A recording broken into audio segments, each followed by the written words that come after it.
Hello साथियों, welcome to royal study. दोस्तों, आज के इस वीडियो में मध्य प्रदेश पटवारी 2023 के स्पेशल एग्जाम का अगला एनालिसिस आपके लिए लेकर आ चुके हैं। गाइस, आप सभी के काफी ज्यादा मैसेजेस हमें मिले हैं कि कल आपने एनालिसिस नहीं करवाया है, तो हम आपको क्लियरली बता दें, कल आपकी छुट्टी थी, इसलिए कोई भी एनालिसिस आपको नहीं मिला था। और हमने 24 तारीख से 29 तारीख तक जितने भी क्वेश्चन पूछे गए उसका वीडियो आपको कल दे दिया था, तो आप उस वीडियो को जरूर से देखिएगा, क्योंकि वहां पर हमने 24 से 29 तक के जितने भी क्वेश्चन है सभी क्वेश्चन एक साथ आपको करवा दिए। 200 पूरे क्वेश्चन है, आप उनको अच्छे से कर लीजिएगा, क्योंकि वहां से भी बहुत सारे जो क्वेश्चन है ये आपके रिपीट हो रहे हैं। और आज के इस वीडियो में हम 31 मार्च फर्स्ट और सेकंड दोनों शिफ्ट का एनालिसिस एक साथ कवर करेंगे। देखिए, कुछ यहाँ पर थोड़े सा बिजी हैं, उसकी वजह से यहाँ पर आपको शिफ्ट वाइज एनालिसिस नहीं दे पाए। बाकी कोशिश करेंगे कि शिफ्ट वाइज ही आपको एनालिसिस प्रोवाइड कर पाए, बट आप 1-2 दिन मैनेज कर लीजिएगा। बाकी आपको शिफ्ट वाइज ही आपको पूरी डिटेल के साथ में एनालिसिस दिया जाएगा। देखिए, यहाँ पर 31 तारीख फर्स्ट और सेकंड शिफ्ट दोनों का एक साथ हम कवर करेंगे डिटेल। और अगर आप चाहते हैं कि इस वीडियो की पीडीएफ फाइल आपको मिले, तो आप एप्लीकेशन को डाउनलोड कर लीजिएगा, टेलीग्राम को ज्वाइन कर लीजिएगा। दोनों की लिंक आपको डिस्क्रिप्शन में मिल जाएगी। और ये 3 स्टेप है, इनको फॉलो करेंगे तो बड़ी आसानी से आप इसको प्राप्त कर सकते हैं। हमारी टेस्ट सीरीज है पटवारी की स्पेशल, अगर आपने ज्वाइन नहीं किए कर लीजिएगा, काफी अच्छा स्पेशल ऑफर चल रहा है। और एग्जाम से पहले आप अच्छे से प्रैक्टिस कर लीजिएगा, ताकि आपका एग्जाम अच्छे से चला जाए। क्लियर है? तो आइए अब हम स्टार्ट करते हैं। 31 तारीख फर्स्ट शिफ्ट को पहले कवर करेंगे, फिर सेकंड शिफ्ट के जो क्वेश्चन है वो हम कवर करेंगे पूरी डिटेल के साथ में। पहला क्वेश्चन हमारा बन रहा है, उससे पहले बता दें, वीडियो को लाइक नहीं किया लाइक कर दीजिएगा, चैनल को सब्सक्राइब करके बेल आइकन को आप दबा दें, ताकि जो भी नया वीडियो है आपके लिए तो इस चैनल पर उसका नोटिफिकेशन आपको सबसे पहले मिल पाए। और इस वीडियो को शेयर जरूर से कर दीजिएगा अपने दोस्तों के साथ में, ताकि हम आपके लिए इतनी मेहनत करें, तो आप भी इस वीडियो को जरूर से शेयर करिएगा। फाइनली स्टार्ट करते हैं। पहला क्वेश्चन बना है आपका पटवारी की आज के एग्जाम में, उड़िया भाषा को किस अनुच्छेद में रखा गया है, ये पहला क्वेश्चन आपका बना है। देखिए, उड़िया जो भाषा है बेसिकली ये उड़ीसी भाषा है, उड़ीसा राज्य की, तो उड़िया भाषा इसको कहा जाता है। और ये जो है इसे भाग 4 का में अनुच्छेद 51 का के तहत जो है रखा गया है, इसके तहत इसको इसमें किया गया है। अगला क्वेश्चन पूछा गया है आपसे, दतिया महल का निर्माण जो है ये किस वस्तुकला में बनाया गया है। बेसिकली ये क्वेश्चन पूछा है, दतिया का जो महल है ये किस वस्तुकला में है।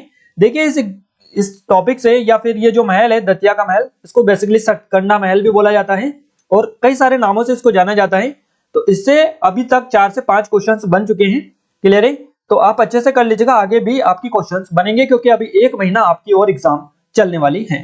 क्लियर है? तो दतिया का जो महल है ये भारतीय इस्लामिक वस्तुकला में बना हुआ है। क्लियर है? और ये जो दतिया का महल है ये 7 मंजिला इमारत है, 7 मंजिला वस्तुकला है। इसमें जो 2 मंजिलें ये तहखाने में स्थित है। लकड़ी और लोहे के उपयोग के बिना केवल पत्थर और ईंटों से इसको बनाया गया है। 7 मंजिला इमारत है, ये क्वेश्चन भी बन चुका है, और धातु और लकड़ी के सहारे ये खड़ी हुई है। इसको बेसिकली दतिया महल या सतकंडा महल के नाम से जाना जाता है। इंडो इस्लामिक स्थापत्य के महान उदाहरणों में से ये एक जाना जाता है। इसके अलावा इसका जो निर्माण करवाया था ये किसने करवाया था, सारी चीजें ऑलरेडी हम आपको कवर करवा चुके हैं। आप अच्छे से देखिएगा, इसको वीर सिंह देव महल भी बोला जाता है, तो उनके द्वारा ही इसका निर्माण करवाया गया था।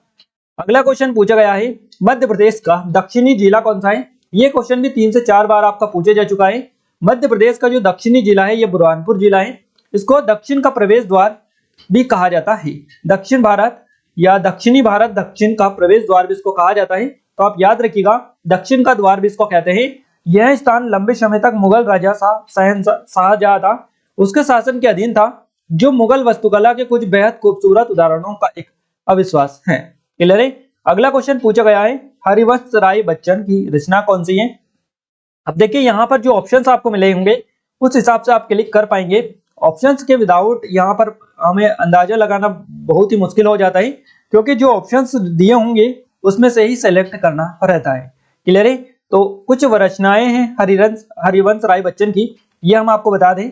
देखिए, इनकी रचनाएं 13 हार, मधुशाला, मधुबाला, मधु कलश, आत्म परिचय, निशा निमंत्रण, एकांत संगीत और आकुल अंतर, ये सभी इनकी रचनाएं हैं। आप देख लीजिएगा, यहीं से आपका ऑप्शंस आपके एग्जाम में मिले होंगे। अगला क्वेश्चन पूछा गया है, मांडू का 56 महल किस शताब्दी में बना था। मांडू का 56 महल जो बना था ये 16वीं शताब्दी में बना था। आपको याद रखना है, 16वीं शताब्दी में इसका निर्माण हुआ था, और सन 1899 या विक्रम संवत की बात करें 1956 था। इसमें धार राज्य के पंवार शासक ने इसका जीर्णोद्धार करवाया था, और संवत 56 के नाम पर इसका जो नाम रखा गया ये 56 महल रखा गया है, तो इसका नाम 56 महल संवत जो 56 थे उस टाइम पर, उसके नाम पर ही रखा गया है। और इस महल का जो निर्माण है ये नासिरुद्दीन खिलजी ने अपने कार्यकाल में शुरू किया था और मुगल काल में ये बेसिकली पूरा हुआ था। यह महल एक शाही अफसर की कब्र है और इसका जो निर्माण हुआ है ये लाल बलुआ पत्थर से किया गया है। अगला क्वेश्चन पूछा गया है, मध्य प्रदेश में किस स्थान पर कुंभ मेला या सिंहस्थ का आयोजन किया जाता है। देखिए ये मध्य प्रदेश में बेसिकली कुंभ मेला या सिंहस्थ वाला जो क्वेश्चन है ये आपका कल परसों भी एग्जाम में बना था। आपका उज्जैन सही जवाब रहेगा। मध्य प्रदेश में कुंभ का मेला या सिंहस्थ मेले के नाम से इसको जाना जाता है। इसका आयोजन उज्जैन में होता है और उज्जैन में सिंहस्थ कुंभ का जो आयोजन होता है ये प्रत्येक 12 वर्ष में आयोजित होता है, यानी हर 12 साल में सिंहस्थ कुंभ उज्जैन में आयोजित आपका होता है और ये एक हिंदू धार्मिक मेला है। इस मेले को हिंदी में सिंहस्थ के नाम से भी जाना जाता है। क्वेश्चन इस तरह से आपसे पूछा जाता है कि बताइए सिंहस्थ जो कुंभ का मेला है ये मध्य प्रदेश के उज्जैन शहर में किस नदी के किनारे लगता है, या आयोजित होता है। तो यहाँ पर शिप्रा नदी है, उसी के तट पर ये जो मेला है ये आयोजित होता है। और ये जो नाम है इस तथ्य से निकलता है बेसिकली सिंहस्थ, ये जब होता है जब बृहस्पति जो राशि होती है ये सिंह में होता है, उस टाइम पर इसका आयोजन होता है, इसीलिए इसको सिंहस्थ के नाम से पुकारा जाता है या कहा जाता है। और यह पारंपरिक रूप से कुंभ मेले के रूप में पहचाने जाने वाले 4 मेलों में से एक है। इसे उज्जैन कुंभ मेला भी कहा जाता है। पूरे भारत में 4 जगहों पर कुंभ मेले का आयोजन होता है। चारों का आपको ऑलरेडी हम पहले की वीडियो में बता चुके हैं, तो आप कमेंट में कमेंट करके बताइएगा वो 4 जगह कौन कौन सी हैं। क्लियर है? आइए आगे बढ़ते हैं अगले क्वेश्चन की ओर। अगला क्वेश्चन है, कौन सी रचना तुलसीदास की नहीं है। आप ऑप्शंस के हिसाब से इसको टैकल किया जा सकता है क्वेश्चन को। हमने इनकी रचना जो भी है वो बता दी है आपको। देखिए रामचरितमानस इनकी रचना है तुलसीदास जी की। इसके अलावा रामलला नाहुचू इनकी रचना है। वैराग्य संदीपनी से एक दिन क्वेश्चन बन चुका है आपका। बरवे रामायण इनकी रचना है। पार्वती मंगल, जानकी मंगल, रामाज्ञ प्रश्न और दोहावली, ये सभी जो रचनाएं हैं ये तुलसीदास जी की हैं, तो आप एक नजर इनको देख लीजिएगा। अगला क्वेश्चन पूछा गया है, रानी कमलापति। देखिए रानी कमलापति महल कहां पर है, ये क्वेश्चन आपका कांस्टेबल के एग्जाम में भी पूछा जा चुका है। तो रानी कमलापति जो महल है ये आपका भोपाल में स्थित है। रानी कमलापति कौन थी, तो निजाम शाह की विधवा थी, जिनके गोंड वंश ने 18वीं शताब्दी में भोपाल से 55 किलोमीटर की दूरी पर तत्कालीन गिन्नौरगढ़ का किला बेसिकली के नाम से जाना जाता है। तो गिन्नौरगढ़ जो है यहाँ पर इन्होंने शासन किया था। कमलापति जो है भोपाल की अंतिम हिंदू रानी थी और कमलापति के नाम पर ही मध्य प्रदेश की राजधानी भोपाल में हबीबगंज जो रेलवे स्टेशन है तो उसका नाम इनके नाम पर ही रखा गया है, कमलापति रेलवे स्टेशन। तो आप इसको रिकॉल करके रखिएगा चीजों को, क्योंकि यहाँ से क्वेश्चंस बना है, आगे भी क्वेश्चन आपका पूछा जाएगा। कमलापति महल भोपाल में है और इसका निर्माण 1722 में करवाया था। क्लियर है? यह जो है कमलापति महल ये आपका बड़ी झील और छोटी झील जो है भोपाल में, इन दोनों के बीच में एक पुल पर बना हुआ है। क्लियर है? और इसका जो नाम रखा गया है रानी कमलापति के नाम पर रखा गया है। अगला क्वेश्चन पूछा गया है, इनमें से कौन सी 600 मेगावाट की बिजली परियोजना है। इस तरह से क्वेश्चन पूछा है, हो सकता है कुछ और भी एडिशनल इंफॉर्मेशन इस क्वेश्चन में आपको दे रखी होगी। क्लियर है? तो यहां से इससे रिलेटेड जो डिटेल है, देखिए सिंगाजी ताप विद्युत जो परियोजना है ये 600 मेगावाट की बिजली विद्युत परियोजना है बेसिकली मध्य प्रदेश में। तो Madhya Pradesh power generating company की श्री सिंगाजी ताप विद्युत परियोजना खंडवा में स्थापित है और 600 मेगावाट क्षमता और 660 मेगावाट क्षमता की कुल 4 इकाइयां यहां पर दिसंबर माह 2022 में 1449.2 बिलियन यूनिट का विद्युत उत्पादन इन्होंने किया है। तो आप देख लीजिएगा ये खंडवा से रिलेटेड है, सिंगाजी ताप विद्युत परियोजना से। अगला क्वेश्चन पूछा गया है, तिगरा बोट क्लब यानी तिगरा बांध कहां पर है, तो ये ग्वालियर में है आपका तिगरा बांध। इसका निर्माण 1913 से 1917 के बीच में हुआ है, ग्वालियर में देखने को मिलता है। और 1917 में बाढ़ के कारण बांध फट गया था ये तिगरा बांध ग्वालियर का, जिसके कारण करीब 1000 लोग मारे गए थे। और आज बांध जो है ये जो बांध है 11 गांवों में सिंचाई, पीने और अन्य उद्देश्यों के लिए पानी सप्लाई करता है। इसके अलावा घाटी गांव जो अभ्यारण्य आता है आपका घाटी गांव ग्वालियर में, तो ये जो अभ्यारण्य है ये इसी बांध का हिस्सा है बेसिकली। इसकी स्थापना हुई थी 1981 में घाटी गांव अभ्यारण्य की। अगला क्वेश्चन पूछा गया है, गुप्त वंश के शासनकाल में कुल कितने शिलालेख है, यानी गुप्त काल के शासन में शासन से संबंधित जो शिलालेख है या गुप्त काल के जो शिलालेख है शासन काल के वो कितने हैं, ये आपसे क्वेश्चन पूछा गया है। तो 50 से अधिक यहाँ पर आपको डेटा मिलता है, 50 से अधिक जो है शिलालेख अभी ज्ञात है। क्लियर है? तो ये आप याद रखिएगा, गुप्त काल के 50 से अधिक शिलालेख प्राप्त हुए हैं। कुमार गुप्त प्रथम के अब तक कुल 18 अभिलेख प्राप्त हुए, जो कि गुप्त वंश में सबसे अधिक है। क्लियर है? इतने अधिक अभिलेख किसी अन्य गुप्त शासक के नहीं मिलते हैं और गुप्तकालीन अभिलेखों की भाषा जो है संस्कृत और ब्राह्मी लिपि बेसिकली है। अगला क्वेश्चन पूछा गया है, मालवा क्षेत्र के अंतर्गत कौन से जिले आते हैं? देखिए बेसिकली मध्य प्रदेश को अलग अलग क्षेत्र में विभाजित किया गया है। मध्य प्रदेश को जैसे कि मालवा हो गया, निमाड़, बघेलखंड और बुंदेलखंड, इन 4 भागों में डिवाइड कर रखा है इसको क्षेत्र के आधार पर, या ऐसा अगर हम बोले तो मालवा, निमाड़, बुंदेलखंड और बघेलखंड वाले क्षेत्र में 4 है पूरे।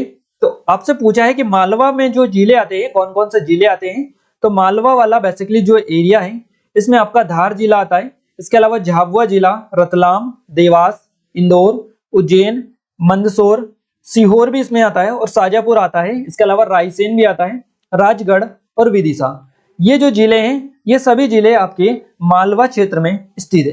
तो आप याद रखिएगा, यहीं से आपको एक ऑप्शन दे रखा होगा और वही आपका राइट आंसर था। देखिए वर्तमान में ये जो लगभग 47,760 वर्ग किलोमीटर क्षेत्र में फैला हुआ है मालवा, क्लियर है, और इसके अंतर्गत ये जो सभी जिले हैं आपको बताए हैं ये आते हैं। नेक्स्ट क्वेश्चन पूछा गया है, मध्य प्रदेश का पहला विधानसभा चुनाव कब हुआ था? मध्य प्रदेश में पहली बार विधानसभा का जो चुनाव हुआ था ये 1951 में हुआ था। मध्य प्रदेश में सबसे पहले 1951 में विधानसभा चुनाव संपन्न हुए थे। केंद्रीय प्रांत विधानसभा का पहला जो चुनाव हुआ था ये 1937 में हुआ था। तो याद रखिएगा मध्य प्रदेश में विधानसभा का जो चुनाव हुआ है पहली बार ये 1951 में हुआ, और केंद्रीय प्रांत विधानसभा का अगर बात की जाए तो 1937 में हुआ था। 1 नवंबर 1956 को पहली मध्य प्रदेश विधानसभा अस्तित्व में आई मध्य प्रदेश के गठन के बाद में, और इसका पहला और अंतिम जो अधिवेशन हुआ ये आपका 17 दिसंबर 1956 से 17 जनवरी 1957 के बीच में संपन्न हुआ था। अगला क्वेश्चन पूछा गया है, अपने देश की मुद्रा का मूल्य दूसरे देशों की तुलना में कम करना क्या कहलाता है? तो अपने देश की मुद्रा का मूल्य दूसरे देश की तुलना में कम करना मुद्रा अवमूल्यन इसको बेसिकली बोला जाता है। और मुद्रा की विनिमय दर में गिरावट आना जिसके कारण विदेशी मुद्राओं की इकाइयों के रूप में आंतरिक मुद्रा की कीमत कम हो जाती है, जिससे निर्यात सस्ते और आयात महंगे हो जाते हैं, तो इसे ही मुद्रा का अवमूल्यन बेसिकली बोला जाता है। नेक्स्ट क्वेश्चन पूछा गया है, किस संविधान संशोधन द्वारा एक ही व्यक्ति को एक या एक से अधिक राज्यों का राज्यपाल या संघ राज्य क्षेत्रों का उपराज्यपाल नियुक्त किया जा सकता है? ये किस संविधान संशोधन के द्वारा किया गया है चीजें? तो आपको याद रखना है 7वां संशोधन अधिनियम था 1956 का। इसके तहत एक ही व्यक्ति को एक या एक से अधिक राज्यों का राज्यपाल या संघ राज्य क्षेत्रों का उपराज्यपाल नियुक्त किया जा सकता है। 7वां संशोधन अधिनियम है ये आपका 1956 का। नेक्स्ट क्वेश्चन पूछा गया है, भारत सरकार द्वारा वर्तमान में कितने यानी कि भारत सरकार द्वारा वर्तमान कितने वर्ष में राजकोषीय घाटे का लक्ष्य कितना रखा गया है? तो ये जो रखा गया है ये 56% रखा गया है 2023-24 के लिए। याद रखिएगा पूंजीगत व्यय राजकोषीय घाटे के बीच का जो अनुपात है ये बजट अनुमान में आपको याद रखिएगा 2023-24 में 56% अनुमानित किया गया है, जबकि संशोधित जो अनुमान है ये 2022-23 और वित्त वर्ष 21-22 में जो है 22-23 में ये 41.5% था और 21-22 के लिए ये 37.4% था। इसके अलावा आपसे कोई क्रिकेट से रिलेटेड एक क्वेश्चन बना है, एग्जैक्ट क्वेश्चन तो हमें नहीं मिल पाए हैं बट हम आपको टॉपिक बता दें कि इस टॉपिक से आपका क्वेश्चन बना है। अगला क्वेश्चन पूछा गया है, सतना में गोला मठ कहाँ स्थित है? तो सतना में जो गोला मठ देखने को मिलता है ये मेहर में मिलता है, मेहर सतना। याद रखिएगा गोला मठ मेहर सतना में। मेहर माता मंदिर जो क्वेश्चन पूछा गया था उसमें आपको ये क्वेश्चन हमने कवर करवा दिया था गोला मठ से रिलेटेड। तो गोला मठ जो मेहर है यहीं पर ये बेसिकली स्थित है मेहर में गोला मठ, और ये जो मंदिर है शिव भगवान जी को समर्पित है और ये पूर्वमुखी पंचरथी मंदिर नागर शैली में बेसिकली बना हुआ है। कलचुरी काल के दौरान इसको बनाया गया था 10वीं और 11वीं शताब्दी में, और इसके बारे में यह कहा जाता है कि ये जो मंदिर है ये एक ही पखवाड़े में बन गया था। क्लियर है? तो ये डिटेल आप याद रखिएगा, यहीं से क्वेश्चन सबसे ज्यादा पूछे जाते हैं। अगला क्वेश्चन है, औरंगजेब से रिलेटेड एक क्वेश्चन बना है, एग्जैक्ट क्वेश्चन तो नहीं मिल पाया है बट आप टॉपिक याद रखिएगा, मुगल काल से क्वेश्चन आपका पूछा गया है। क्लियर है? नेक्स्ट क्वेश्चन है, निम्नलिखित में से किस राज्य में न्योरा घाटी राष्ट्रीय उद्यान बेसिकली देखने को मिलता है? या फिर न्योरा ये बेसिकली इसको घाटी जो है वैली बोला जाता है इसको, तो न्योरा वैली भी इसको बोला जाता है, न्योरा वैली राष्ट्रीय उद्यान। तो अगर आपसे न्योरा वैली दे रखा होगा आपको एग्जाम में तो आप कंफ्यूज मत होइएगा, न्योरा घाटी भी इसको कहा जाता है। क्लियर है? तो ये जो न्योरा घाटी या न्योरा वैली जो राष्ट्रीय उद्यान है ये पश्चिम बंगाल में है। क्लियर है?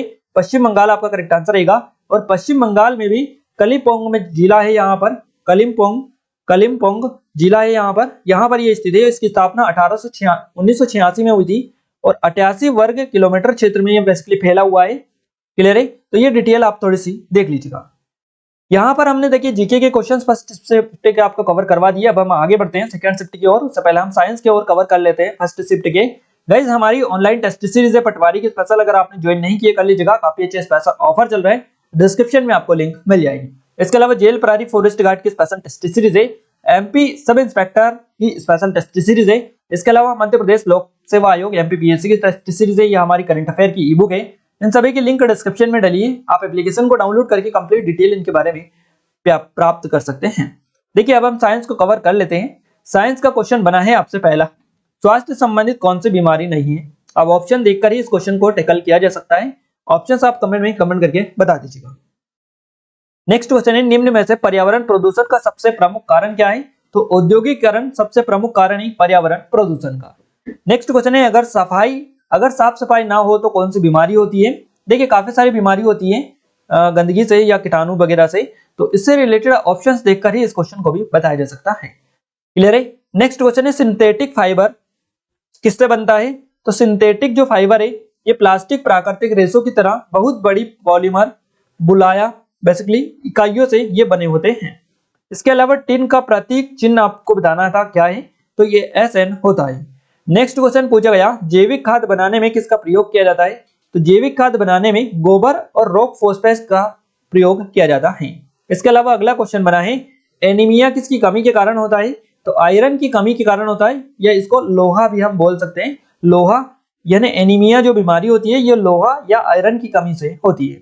सोडियम का रासायनिक नाम क्या है। तो सोडियम का रासायनिक नाम है Na। क्लियर है?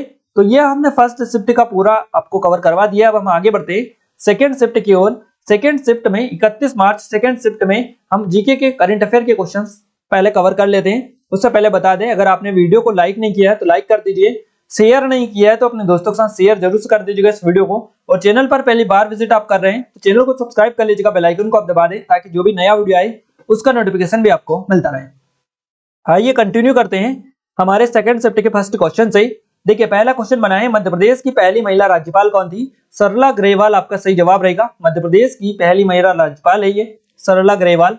कब से कब तक रही है, 1989 से 1990 तक रही है थी ये, और भारत की दूसरी महिला प्रशासनिक सेवा अधिकारी थी जब वह 1952 में IAS में शामिल हुई थी। अगला क्वेश्चन पूछा गया है, मध्य प्रदेश का पड़ोसी राज्य कौन सा नहीं है। गाइस ऑप्शंस हमें पता नहीं चल पाए इस क्वेश्चन के क्या एग्जैक्ट ऑप्शंस मिले थे, बट हमने पूरी डिटेल आपको यहाँ पर बता दी है कि देखिए मध्य प्रदेश की जो सीमाएं लगती है 5 राज्यों से लगती है, और कौन कौन से राज्य है ये भी हमने कवर आपको करवा दिया है। देखिए मध्य प्रदेश के उत्तर में उत्तर प्रदेश है आपका, पूर्व में छत्तीसगढ़ है, दक्षिण में महाराष्ट्र आता है, पश्चिम में आपका गुजरात है, इसके अलावा उत्तर पश्चिम में राजस्थान राज्य है। तो ये 5 राज्यों से सीमा लगती है मध्य प्रदेश की। पांचों को अगर आपको पांचों में से अगर कोई ऑप्शन पे इन पांचों में से अलग था तो वही आपका राइट आंसर रहेगा। नेक्स्ट क्वेश्चन है, भारत में हिमालय की सबसे ऊंची चोटी का नाम बताइए। तो भारत में हिमालय की सबसे ऊंची जो चोटी है इसका नाम है कंचनजंगा पर्वत। कंचनजंगा पर्वत भारत में हिमालय की सबसे ऊंची चोटी है। हिमालय जो है ये भूगर्भिक रूप से युवा और संरचनात्मक रूप से मुड़े हुए पर्वत है, और भारत की उत्तरी सीमाओं पर ये बेसिकली फैले हुए हैं। वे दुनिया के सबसे ऊंचे और सबसे उबड़ खाबड़ पहाड़ी अवरोधों में से एक का प्रतिनिधित्व भी करते हैं, और ये जो श्रृंखलाएं हैं सिंधु नदी से ब्रह्मपुत्र तक पश्चिम से पूरब तक दिशा जो है इसमें ये बेसिकली फैली हुई है। अगला क्वेश्चन है हमारा, भारत का संविधान कैसा है। ये क्वेश्चन आपसे बना है, भारत का संविधान कैसा है। आपको ऑप्शंस में थे उदार, इस तरह से कुछ ऑप्शंस और भी दे रखे थे आपको, तो आपका सही जवाब उदार रहेगा। अगर आपको उदार का थैला दे रखा होगा तो ये भी आपका करेक्ट आंसर हो जाएगा। भारत का संविधान उदार है, इसीलिए इसको उदार का थैला भी बोला जाता है। क्लियर है? तो आप याद रखिएगा, भारतीय संविधान के बहुत अंश विभिन्न देशों के संविधान से लिए गए हैं, यानी बहुत सारे स्रोत है इसके भारतीय संविधान के, अलग अलग देशों से कुछ ना कुछ चीजें इसमें ऐड की गई है। तो आप याद रखिएगा, भारतीय जो संविधान है ये आपका कुछ बहुत सारी चीजें इसमें किसी ना किसी जो कोई ना कोई अंश है ये अलग अलग देशों से लिए गए हैं इसमें, इसीलिए इसको उदार का थैला कहा जाता है। क्लियर है? 1950 का संविधान भारत सरकार अधिनियम 1935 द्वारा शुरू की गई विरासत का उप उत्पादक था। क्लियर है। इसके अलावा यहाँ ब्रिटिश सरकार द्वारा 321 धाराओं और 10 अनुसूचियों के साथ पारित सबसे लंबा अधिनियम था। कौन सा? 1935 वाला, जो कि 1950 का संविधान भारत सरकार अधिनियम 1935 था। अगला क्वेश्चन पूछा गया है, वेनेजुएला की राजधानी कौन सी है? तो वेनेजुएला की जो राजधानी है इसका नाम है काराकास। काराकास आपका सही जवाब रहेगा। काराकेस भी इसको आई थिंक बोला जाता है। क्लियर है। तो वेनेजुएला दक्षिण अमेरिका में उत्तरी छोर पर ये आपका स्थित है। अगला क्वेश्चन पूछा गया है, उज्जैन सिंधिया वंश के अधिकार में कब आया? तो उज्जैन जो सिंधिया वंश के अधिकार में आया, ये आया 1737 में। देखिए 1737 में उज्जैन सिंधिया वंश के अधिकार में आया और उनका वर्ष 1880 तक एक छत्र राज्य रहा जिसमें उज्जैन का सर्वांगीण विकास हुआ। सिंधिया वंश की राजधानी उज्जैन बनी। इसी के दौरान यहाँ पर इनकी राजधानी जो है उज्जैन बनी। तो आप याद रखिएगा थोड़ी सी डिटेल, यहाँ से सिंधिया वंश से रिलेटेड लगातार क्वेश्चंस पूछे जा रहे हैं। अगला क्वेश्चन है आपका, एथलीट ऑफ द ईयर कौन है? सही जवाब रहेगा आरोन जज। आई थिंक इसमें आपको कुछ और भी डिटेल दे रखी होगी इस क्वेश्चन में। क्लियर है, और भी डिटेल दे रखी होगी, बट हमें इतना ही बड़ा क्वेश्चन मिला है, एथलीट ऑफ द ईयर कौन है? तो हमने सीधा सीधा इसका ही राइट आंसर आपको बता दिया। आप एक्सप्लेन हमें कर दीजिएगा कमेंट बॉक्स में कि क्या चीजें आपको और भी दे रखी थी। क्लियर है। तो अमेरिकी पेशेवर बेसबॉल खिलाड़ी है आरोन जज इनका नाम है। तो ये एथलीट ऑफ द ईयर है, तो इनके बारे में आप याद रखिएगा। नेक्स्ट क्वेश्चन पूछा गया है, फतेहगढ़ का किला कहां पर स्थित है? देखिए आपको इसके बारे में थोड़ी सी मैं डिटेल कवर करवा दूं। अब ये आपका ऑप्शंस देखकर ही बताया जा सकता है। अब ऑप्शंस अगर आपको मध्य प्रदेश के जिले वाले मिले हैं तो ये आपका सही जवाब रहेगा, भोपाल में है फतेहगढ़ का किला। इसके अलावा अगर आपको ऑप्शंस अलग अलग स्टेट वाइज मिले हैं, स्टेट वाइज, तो आपका ये राजस्थान में भी देखने को मिलता है। फतेहगढ़ का जो किला है राजस्थान में भी है आपका, और भी एक दो जगह और भी है, बट आपका राजस्थान में भी फेमस किला है एक फतेहगढ़ का। और वैसे हमारा भोपाल में भी ये आपका स्थित है। तो आप देख लीजिएगा क्या आपको ऑप्शंस मिले थे। ऑप्शंस के हिसाब से ही क्वेश्चन को टैकल किया जाता है, वो हम आपको बार बार बताते हैं कि ऑप्शंस देखकर ही क्वेश्चन का एग्जैक्ट आंसर पता चलता है। तो फतेहगढ़ का जो किला है ये भोपाल में है आपका। फतेहगढ़ किला मध्य प्रदेश की राजधानी भोपाल में स्थित एक ऐतिहासिक स्थानों में से एक है। इस किले का जो निर्माण है ये 1726 में मोहम्मद खान ने अपनी बेगम बीबी फतेह के नाम पर करवाया था। क्लियर है। अगला क्वेश्चन है गाइस, सतपुड़ा पर्वत श्रृंखला की रेंज कितनी है? सतपुड़ा पर्वत श्रृंखला की जो रेंज है ये 900 किलोमीटर है। सतपुड़ा जो रेंज है दक्कन के पठार का एक हिस्सा है और ये 7 पहाड़ों की एक श्रृंखला है, इसीलिए इसको सतपुड़ा के नाम से जाना जाता है। और यह विंध्य के दक्षिण पूर्व दिशा में फैला हुआ है, नर्मदा और तापी के बीच लगभग एक नदियों के समानांतर है। तो ये क्वेश्चन तो ऑलरेडी आपसे बन चुका है, नर्मदा और तापी के बीच में कौन सी पर्वत श्रृंखला है? तो सतपुड़ा आपका करेक्ट आंसर रहेगा, जो कि यहाँ पर एक्सप्लेनेशन में आपको दिखाई दे रहा है। सीधे सीधे क्वेश्चंस आपसे उठकर आ रहे हैं, तो आप इन डिटेल को बिल्कुल भी नजरअंदाज ना करें, एक एक पॉइंट आपके लिए काम का है। देखिए हमें भी कोई मजा नहीं आता है यहाँ पर ये डिटेल फ्री फोकट डालने से, हम इसलिए डालते हैं ताकि आपके ज्यादा से ज्यादा क्वेश्चंस कवर हो पाए। नहीं तो हम सीधा सीधा आपको आंसर और क्वेश्चन आंसर करवा देते, हमें क्या जाता, टाइम कम लगता, कम मेहनत कम एफर्ट लगते, सारी चीजें बड़ी आसानी से हम कर सकते थे। बट हम चाहते हैं कि आपकी एक एक चीज कवर हो, आप अच्छे से एग्जाम दे और बिल्कुल आप सेलेक्ट होकर ही रहें। क्लियर है। तो आप अच्छे से पढ़े, एक एक पॉइंट नोट डाउन करें, इनको बार बार रिविजन करें, क्योंकि क्वेश्चंस यहीं से पूछे जा रहे हैं, हम विद प्रूफ आपको हर एक वीडियो में बताते भी हैं। अगला क्वेश्चन है, हाल ही में किस खेल का आयोजन हुआ था और उससे रिलेटेड कुछ खिलाड़ी का नाम पूछा था। एग्जैक्ट क्वेश्चन तो इसका नहीं मिल पाया है, बट हमने ये बताने की कोशिश की है कि कहां कहां से आपके क्वेश्चंस आ रहे हैं। तो अगर आपको किसी को पता है ये क्वेश्चन क्या था तो आप कमेंट में एक बार मेंशन इसको कर दीजिएगा। आइए आगे बढ़ते हैं। देखिए गाइस, एक कुछ इस तरह का क्वेश्चन हमें मिला है, अभी खाम मध्य प्रदेश में कहां पर है? तो ये कुछ पैटर्न इसका समझ में नहीं आया है कि रिलेटेड इसका नाम क्या है, और खाम से हमें कुछ वर्ड क्लू आया है फिर कि खाम यहाँ पर मध्य प्रदेश में एक है खाम बाबा के नाम से रिलेटेड है, जिसको हेलियोडोरस स्तंभ या गरुड़ स्तंभ बोला जाता है। तो ये कहां पर है? ये आपका विदिशा में है। आई थिंक यहां से आपका क्वेश्चन बना होगा, ये अभी खाम से रिलेटेड, क्योंकि इससे रिलेटेड वर्ड है, तो आप देख लीजिएगा।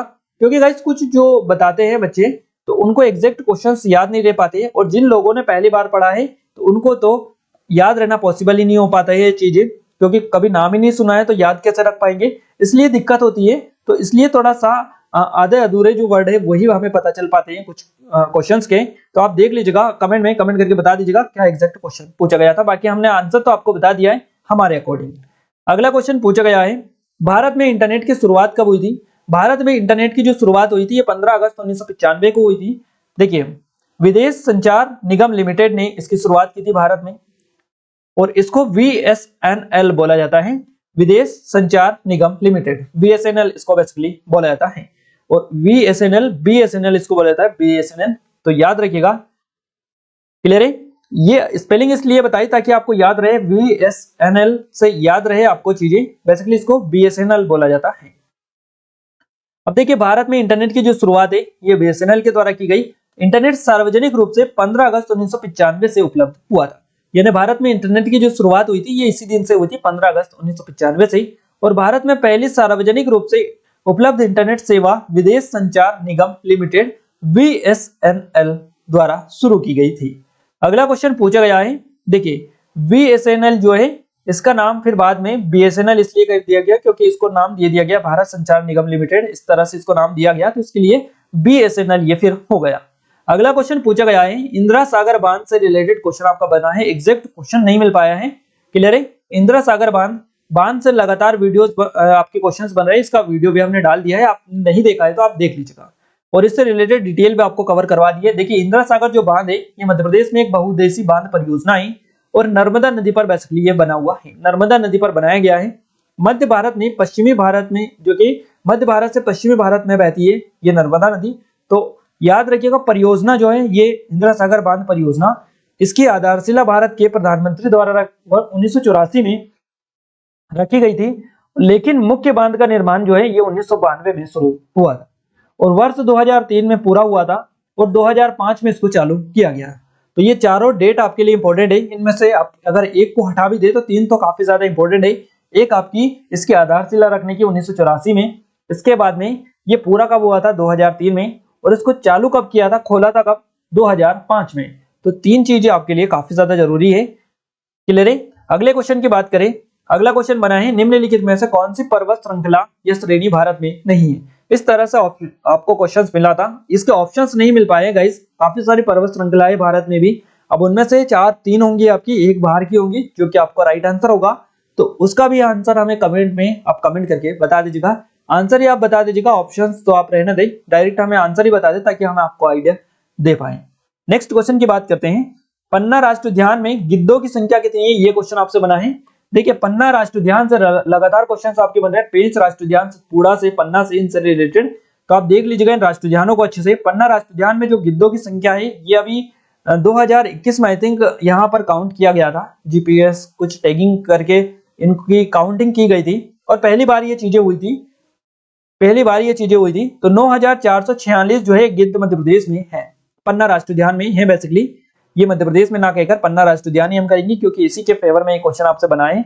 तो पन्ना राष्ट्रीय उद्यान में गिद्धों की जो संख्या है ये 9446 है। मध्य प्रदेश के पन्ना टाइगर रिजर्व में गिद्धों के व्यवहार, रहवास के मामलों और प्रमाणिक जानकारी जुटाने में देश में पहली बार अनूठी पहल हुई है।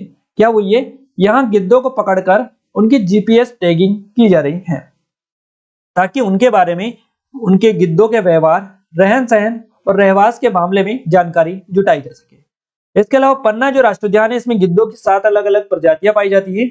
इनमें से 4 प्रजातियां पन्ना टाइगर रिजर्व में रहती है, और जबकि जो 3 शेष प्रजातियां बचती है वो प्रवासी हैं। अगला क्वेश्चन पूछा गया है, तोरण मंदिर जो मंदिर है किस भगवान को समर्पित है? तो तोरण मंदिर भगवान विष्णु के वराह अवतार को समर्पित है। या तो ऑप्शन में आपको भगवान विष्णु मिले होंगे, विष्णु जी या विष्णु, क्लियर है, इस तरह से, या फिर आपको वराह अवतार से रिलेटेड ऑप्शंस मिला होगा। अब हमने आपको पूरा बता दिया है, जो भी ऑप्शन मिला होगा आई थिंक आपने क्लिक कर लिया होगा। अब देखिए, यहाँ पर भी एक इसमें थोड़ा सा कंफ्यूजन है क्वेश्चन में, क्योंकि यहाँ पर ये क्वेश्चन जो है एग्जैक्ट हमें अधूरा लग रहा है। अधूरा इसलिए लग रहा है गाइस क्योंकि मध्य प्रदेश में 2-3 जगह पर तोरण मंदिर है। अब उनके नाम भी कुछ और भी है। क्या नाम है उनके? देखिए, एक ग्यारसपुर विदिशा में है तोरण मंदिर, जिसको हिंडोला तोरण के नाम से जाना जाता है। इसके अलावा एक और मंदिर है यहाँ पर नीमच में, जिसको नवा तोरण मंदिर के नाम से जाना जाता है। तो हमें जिन्होंने भी बताया है उन्होंने ओनली तोरण मंदिर बताया है, इसलिए हम इसमें थोड़ा सा कंफ्यूज्ड है कि एग्जैक्ट कहाँ का पूछा है, ये विदिशा वाला पूछा है या नीमच वाला पूछा है। इसलिए हमने दोनों आपको कवर करवा दिए हैं ताकि आपको दोनों के बारे में पता रहे। देखिए, विष्णु भगवान को समर्पित है वराह अवतार को। ग्यारसपुर वाला जो विदिशा में बेसिकली ये तोरण, हिंडोला तोरण मंदिर इसको बोला जाता है, प्राचीन स्थल ये है। और हिंडोला तोरण को चौखंबा भी कहा जाता है। इसके अलावा बात करें नीमच वाले की, तो नवा तोरण मंदिर नीमच में है आपका, नीमच में खोर नामक ग्राम में स्थित है ये आपका नीमच में। और इस सुंदर मंदिर का निर्माण 11वीं शताब्दी में किया गया था। इन दोनों मंदिर का संबंध विष्णु भगवान के वराह अवतार से है, तो आप याद रखिएगा। अगला क्वेश्चन है हमारा, राष्ट्रीय कृषि और विपणन संस्थान कहाँ स्थित है? तो जयपुर में स्थित है, जयपुर राजस्थान में। देखिए राष्ट्रीय कृषि और विपणन संस्थान जयपुर में है। राष्ट्रीय कृषि विपणन संस्थान जिसको NIAM बेसिकली बोला जाता है, नेशनल इंस्टीट्यूट फॉर एग्रीकल्चर इसको कहा जाता है। तो 8 अगस्त 1988 को कृषि मंत्रालय द्वारा स्थापित एक राष्ट्रीय स्तर का यह संस्थान है। अगला क्वेश्चन पूछा गया है, गेहूं पर मध्य प्रदेश सरकार द्वारा कितना समर्थन मूल्य दिया जाता है? अब गाइस ये भी क्वेश्चन आई थिंक आपको इसी तरह से मिला होगा, या हो सकता है इसमें आपको भी सन दिए होंगे कि 2022 का पूछा है या 21 का पूछा है, क्योंकि इसमें हर साल कुछ ना कुछ वृद्धि हो रही है। तो ऐसे में हमने 2021-22 वाला और 23-24 वाला दोनों मेंशन यहाँ पर कर दिए हैं। गेहूं पर मध्य प्रदेश सरकार द्वारा जो समर्थन मूल्य दिया जाता है ये 2015 रुपए पिछले साल का है, ये प्रति कुंटल के हिसाब से। तो 2021-22 के लिए है, फसल वर्ष 2021-22 में 2015 रुपए प्रति कुंटल के हिसाब से समर्थन मूल्य सरकार द्वारा दिया जाता है गेहूं की फसल पर। इसके अलावा 2023-24 जो कि अभी प्रेजेंट में चल रहा है, इसमें इसका जो समर्थन मूल्य है ये 110 रुपए बढ़ाया गया है, जिससे अब जो है गेहूं का समर्थन मूल्य 2125 रुपए प्रति कुंटल हो गया है। तो आप ये जरूर से याद रखिएगा, हो सकता है अगली शिफ्ट में ही आपसे क्वेश्चन बन जाए। और ये करंट के क्वेश्चन है, ये करंट के सीधे सीधे क्वेश्चन आपसे निकल कर आ रहे हैं। आइए अब हम आगे बढ़ते हैं और देखिए हमने जीके के क्वेश्चंस कवर करवा दिए, अब साइंस के कर लेते हैं। ये टेस्ट सीरीज के डिस्क्रिप्शन में लिंक है, आप जरूर से एक बार विजिट करिएगा। इन सभी के लिंक डिस्क्रिप्शन में डालिए, फ्री ऑफ कॉस्ट डेमो डलाए तो आप डेमो जरूर से चेकआउट करिएगा। साइंस की बात करेगा इस सेकंड शिफ्ट में, तो सेकंड शिफ्ट में साइंस का पहला क्वेश्चन बना है, फूलों में जो कलर आता है ये किस वजह से आता है, ये क्वेश्चन बना है। तो वर्णी लवक होता है ये इसमें फूलों में, उसकी वजह से फूलों में जो है कलर आता है। अब वजह पूछिए, या तो आपको वर्णी लवक ऑप्शन में मिला होगा, या एंथोसाइनिन मिला होगा, या कैरोटीनॉइड मिला होगा, इनमें से कोई भी ऑप्शंस आपको मिला होगा, या फिर कुछ लंबे चौड़े ऑप्शंस मिले होंगे जो आप आसानी से अपने दिमाग का यूज करके आसानी से लगा सकते हैं। क्योंकि जो जितने भी लंबे चौड़े आपके ऑप्शंस रहते हैं और क्वेश्चंस लेता है उसमें आपको उतनी ही ज्यादा आसानी होती है, क्योंकि उसमें डिटेल आपको काफी अच्छी सारी मिल जाती है समझने के लिए, तो आप समझकर उसको आसानी से क्लिक कर सकते हैं। तो देखिए ये जो बेसिकली होते हैं एंथोसाइनिन और कैरोटीनॉइड, ये होता है, ये फूलों में रंग के मुख्य स्रोत होते हैं। क्लियर है। अगला क्वेश्चन पूछा गया, बुखार किसके कारण आती है? तो बुखार जो आती है संक्रमण के कारण आती है। बुखार आने की मूल वजह आमतौर पर संक्रमण, बैक्टीरिया, बेसिकली ये संक्रमण होता है, संक्रमित हो जाते हैं, कुछ वजह होती है इसी के कारण होता है। तो संक्रमण आई थिंक आपको ऑप्शन में मिला होगा।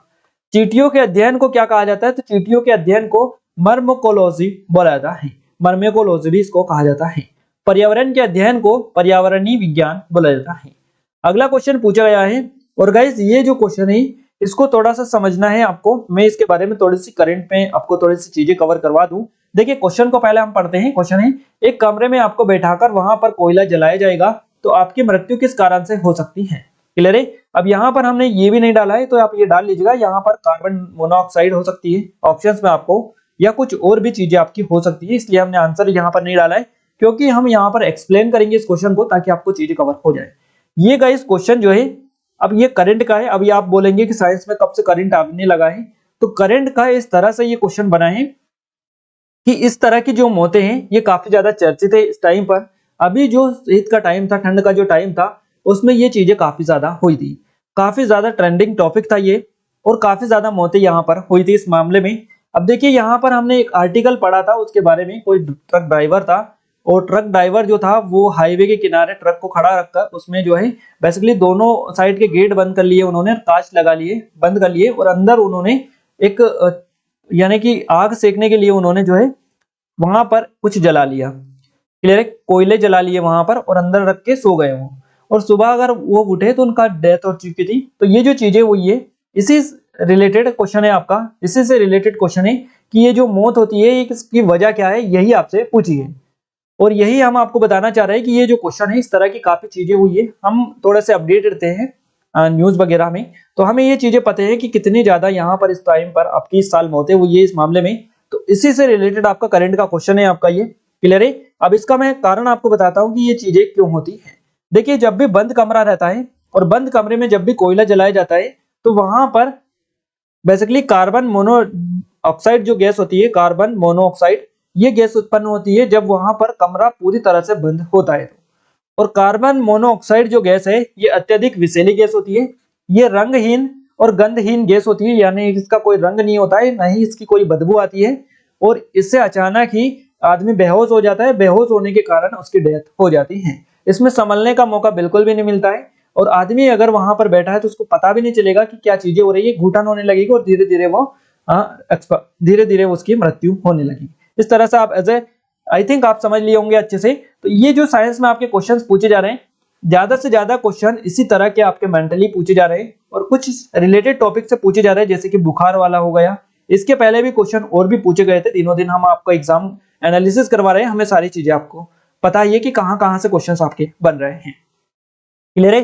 तो आई थिंक आपको पूरा एनालिसिस अच्छा लगा होगा, और इस वीडियो को ज्यादा शेयर करें, लाइक करें, अपने दोस्तों के साथ शेयर जरूर कर दीजिएगा, ताकि आपको पता होना चाहिए गाइस आपके लिए इतनी मेहनत करें, तो आप एक शेयर करके हमारी हेल्प जरूर से कर सकते हैं। क्लियर है? जो लोग चैनल पर पहली बार विजिट कर रहे हैं तो उनसे रिक्वेस्ट है कि आप चैनल को सब्सक्राइब करिए, बेल आइकन को आप दबा लीजिए और ऑल पर क्लिक कर लीजिएगा आप, ताकि जो भी नया वीडियो आए हमारे इस चैनल पर उसका नोटिफिकेशन आपको मिलता रहे।